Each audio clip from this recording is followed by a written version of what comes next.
Hello friends, कैसे हैं आप लोग। यार ये अपॉर्चुनिटी कार्ड अपॉर्चुनिटी है या ट्रैप है, ये चीज़ समझ में नहीं आ रही है। क्योंकि बहुत सारे लोग जो इंडिया से अभी अपॉर्चुनिटी कार्ड लेके आ रहे हैं वो एक्चुअली में अपना सब कुछ फिनिश करके इंडिया में अपना वेल सेटल्ड जो घर है, सामान है, पूरा जो सेल करके आते हैं, जॉब छोड़ के आते हैं, तो एक वेल सेटल्ड सिचुएशन को छोड़ के जहाँ पे वो पूरी तरह से ऑलरेडी सेट हो चुके होते हैं, उसको छोड़ के एक न्यू ड्रीम के लिए वो आते हैं यहाँ पर। और यहाँ पे आने पे पता चलता है कि जॉब्स मिल नहीं रही हैं, जॉब मार्केट उतना अच्छा है नहीं, और वापस जाने का भी कोई मौका बचा नहीं है। तो वापस अगर आप इंडिया भी जाते हो तो अगेन आपको पूरा जॉब सर्च प्रोसेस पे जाना पड़ेगा, और सारा कुछ जो स्ट्रगल है वो फिर से शुरू करना पड़ेगा, लाइफ को आपको एक बार फिर से शुरू करना पड़ेगा। तो यही चीज़ मुझे समझ में नहीं आ रहा है कि इतने सारे लोग ट्रैप होते जा रहे हैं इस चीज़ में। अब अगर आप इस ट्रैप से बचना चाहते हो तो आपको क्या करना है। अगर आप इस ट्रैप से बचना चाह रहे हो तो आप अपनी रिसर्च कंप्लीट करके आओ। जो भी आप डोमेन में काम कर रहे हो, जिस भी प्रोफाइल में काम कर रहे हो, उसके बारे में फुल रिसर्च करके आओ। आप देखो कि आपके लिए कितनी अपॉर्चुनिटीज़ हैं यहाँ पर, किस लेवल पे सैलरीज मिल रही हैं, किस लेवल पे अपॉर्चुनिटीज़ हैं, किन सिटीज़ में अपॉर्चुनिटीज़ हैं, जिससे कि आप जब इनिशियली यहाँ आओगे तो आपको बर्लिन में सेटल होना है, म्यूनिक में सेटल होना है, फ्रैंकफर्ट में जाना है, और आपके प्रोफाइल में कितनी अपॉर्चुनिटीज़ आ रही हैं। अगर आप इस तरह से देखोगे कि आपको वीकली कितनी जॉब अपॉर्चुनिटीज़ आ रही हैं, डेली कितने जॉब अपॉर्चुनिटीज़ आ रहे हैं, कितने जॉब पोस्ट आ रहे हैं, और इसको आप इंडिया से भी अप्लाई करके देखो, जिससे आपको ये पता चल सके कि उन अपॉर्चुनिटीज़ पे कोई रिस्पॉन्स आ भी रहा है या नहीं आ रहा है। तो इस चीज़ को चेक करने के लिए आप कोई भी जर्मनी का जो शहर है उसको आप अपने सीवी में मेंशन करो। उसमें आपका कोई दोस्त है, कोई फ्रेंड है, किसी का रेफरेंस है जिसको आपको एड्रेस को यूज़ कर सकते हो। आप ऑब्वियसली उनसे एडवाइस लेके और उनके एग्रीमेंट के साथ ही आप ये करें।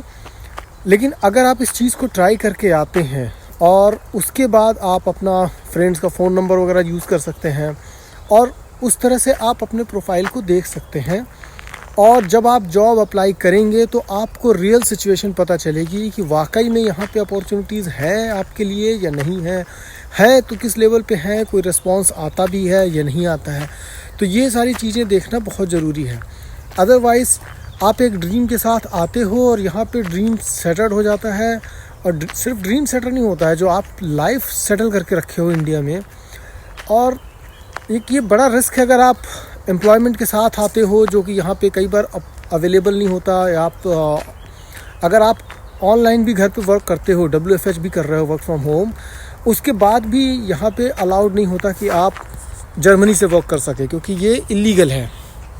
तो जर्मनी से वर्क करना अलाउड नहीं है। जर्मनी से अगर वर्क अलाउड नहीं है, आप वर्क फ्रॉम होम करते हो तब भी, तो आप कुछ दिनों के लिए लीव्स लेके आ सकते हो 1 मंथ 2 मंथ के आसपास, और आप लीव लेके आओ, पूरी तरह से रिज़ाइन करके मत आओ, और देखो कि आप नोटिस पीरियड को अपने कैसे मैनेज कर सकते हो, कि आपके पास सफिशिएंट लीव बैलेंस है नोटिस पीरियड को मैनेज करने के लिए। क्योंकि जब यहाँ पे अपॉर्चुनिटी मिलेगी तब आपको ये भी ध्यान देना है कि कहीं ऐसा ना हो कि जब आपको अपॉर्चुनिटी मिले तब आप जो ज्वाइनिंग डेट है उस ज्वाइनिंग डेट पे ज्वाइन ही ना कर पाओ। तो इस चैलेंज को भी आपको ध्यान देना है। लेकिन मेरे ये एडवाइस रहेगी कि आप लाइफ को पूरी तरह से अनसेटल करके मत आओ। इंडिया से जब भी आप मूव हो रहे हो या और भी किसी कंट्री से मूव हो रहे हो आसपास, तो आप सारी चीज़ों को इवैल्यूएट करके आओ। जब आप अपने सीवी में यहाँ की लोकल इन्फॉर्मेशन डालोगे, जहाँ पे अपडेट डालोगे, और उसके बाद अप्लाई करना शुरू करोगे, तो आपको एग्जैक्ट मार्केट का असेसमेंट पता चलेगा कि कितनी जॉब आप अप्लाई कर सकते हो, कितनी जॉब पोस्ट आपके लिए आती हैं, किन प्रोफाइल्स पे आपको रिस्पॉन्स आता है, अगर आपके सीवी की कितनी एक्सेप्टेंस है, आपको जर्मन लेवल पे कितनी जॉब मिल रही हैं, इंग्लिश पे कितनी जॉब मिल रही हैं, आपको किस लेवल के जर्मन की ज़रूरत पड़ेगी। तो ये सारी चीज़ें जो है आपको इजीली इंडिया में बैठ के असेसमेंट हो सकता है। और ये असेसमेंट बहुत ज़रूरी है अगर आप अपनी लाइफ में मेजर डिस्ट्रप्शंस नहीं लाना चाहते हो। अगर आप मेजर डिस्ट्रप्शन से बचना चाह रहे हो तो ये चीज़ बहुत ही ज़्यादा ज़रूरी है। तो इसलिए कोशिश करो आप कि लाइफ को अनसेटल ना करो, बिना किसी डिस्ट्रप्शन के लाइफ को कर सको। तो 2-3 चीज़ें जो मैंने अभी आपको बताया है कि आप सीवी को अपडेट करो, यहाँ पे किसी अपने फ्रेंड का रेफरेंस ले लो, उनका एड्रेस यूज़ कर लो, उनका फ़ोन नंबर यूज़ कर लो, और उसको यूज़ करके आप अपने CV पे अपडेट करो, अपने लिंक्डइन प्रोफाइल पे अपडेट करो। अगर आपको यहाँ आना भी है जर्मनी, तो आप पूरी तरह से रिज़ाइन करके मत आओ, पूरी तरह से अनसेटल करके मत आओ।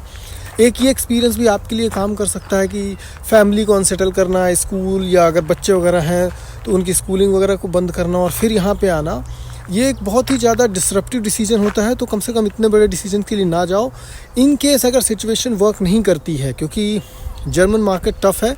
जो जर्मन लैंग्वेज की रिक्वायरमेंट्स है वो भी काफ़ी ज़्यादा सीवियर रहती हैं कई सारी जॉब में। और इसके अलावा ओवरऑल भी इंडिया में भी IT मार्केट टफ़ है। अभी आपने देखा कि ओरेकल में ही 30,000 फायरिंग हुई है ग्लोबली। अगर आपको एक बार यहाँ पे जॉब मिल जाती है तो फिर उसके बाद यहाँ पे लाइफ काफ़ी हद तक सेफ़ हो जाती है, क्योंकि यहाँ पे बहुत तरह की इंश्योरेंस है, सोशल सिक्योरिटी है। तो उन सब को देखते हुए लाइफ काफ़ी हद तक ईजी हो जाती है जॉब मिलने के बाद। लेकिन जब तक आपको जॉब नहीं मिलती है तब तक आपको केयरफुल रहना है इस बात को लेके, और आपको अननेसेसरी पेन से बचना है, अननेसेसरी रिस्क से बचना है। इतना रिस्क नहीं लेना है कि लाइफ ही यार डिस्ट्रॉय हो जाए और जब हम वापस जाना भी चाहें तो हमारे पास कोई ऑप्शन ही ना हो वापस जाने के लिए। तो इस चीज़ का भी हमको ध्यान देना है। तो उम्मीद करता हूँ कि आपने इस वीडियो में कुछ चीज़ें आपको एडवाइस मिली होगी। इन चीज़ों को आप ट्राई करोगे और उसके बाद ही यहाँ आने का डिसाइड करोगे। लिंक्डइन बहुत ही बढ़िया पावरफुल सोल्यूशन है जो कि इजीली अवेलेबल है और आप उसको इंडिया से ही एक्सेस कर सकते हैं। और आप ऑलरेडी देख सकते हैं, आप सर्च लोकेशन में जर्मनी सेलेक्ट कर लो। अगर आपकी कोई स्पेसिफिक डोमेन है, लोकेशन है, इसके लिए आप अलर्ट भी लगा सकते हो, और सर्च अलर्ट लगा लोगे तो उससे आपको इजीली नोटिफिकेशंस भी आते रहेंगे। तो आपको ये तो पता चल जाएगा कि मार्केट में जॉब्स हैं भी नहीं है, तो ये असेसमेंट हो जाएगा। और ये असेसमेंट होना बहुत ज़रूरी है इससे पहले कि आप ये डिसीजन लो कि आपको यहाँ पे मूव होना है। आराम से आप 1-2 महीने ये सब चीज़ें करके देखो, जिससे आपको काफ़ी हद तक आइडिया आ जाएगा कि ये चीज़ आपके लिए बनी है या नहीं बनी है। अपॉर्चुनिटी कार्ड को फुली यूज़ करने के लिए, क्योंकि अपॉर्चुनिटी कार्ड क्या है, एक लिमिटेड टाइम के लिए वीज़ा दिया गया है, आपको मौका दिया गया है कि आप इतने टाइम में जॉब सर्च कर लीजिए। अगर आप इतने टाइम में जॉब सर्च कर लेते हैं तो बड़ी अच्छी बात है, अदरवाइज़ आप एक अननेसेसरी ट्रैप में फंस जाओगे। तो उस ट्रैप से आपको बचने की कोशिश करना है। तो उम्मीद करता हूँ कि ये वीडियो आपको हेल्प करेगा। मैं जर्मनी में रहता हूँ और जब भी टाइम मिलता है तो बीच बीच में ब्लॉग बनाता रहता हूँ। In case you want to shift here, you want to move, तो उससे बहुत सारे रिलेटेड वीडियोस मैंने बनाए हुए हैं, आप सब्सक्राइब कर सकते हो, देख सकते हो। आपको यहाँ पे जॉब सर्च कैसे करनी है, मुझे किस तरह से जॉब मिली है, इंग्लिश स्पीकिंग जॉब चाहिए तो इंग्लिश स्पीकिंग जॉब किस तरह सर्च कर सकते हैं, ये सारे वीडियोस अगर आपको चाहिए। अपने CV को किस तरह से प्रिपेयर करना है, CV को कैसे मॉडिफाई करना है, क्योंकि यहाँ पे बहुत सारे लोगों का चैलेंज है, उनको CV ही नहीं सेलेक्ट हो पाता है उनका, और इनिशियल असेसमेंट में ही वो लोग बाहर हो जाते हैं। तो ये सब चीज़ें भी आपको हेल्प मिल जाएगी अगर आप बाकी वीडियोज़ भी रेफ़र करते हो तो। चलिए फिर मिलते हैं अगले वीडियो में, तब तक bye, take care, have a nice day.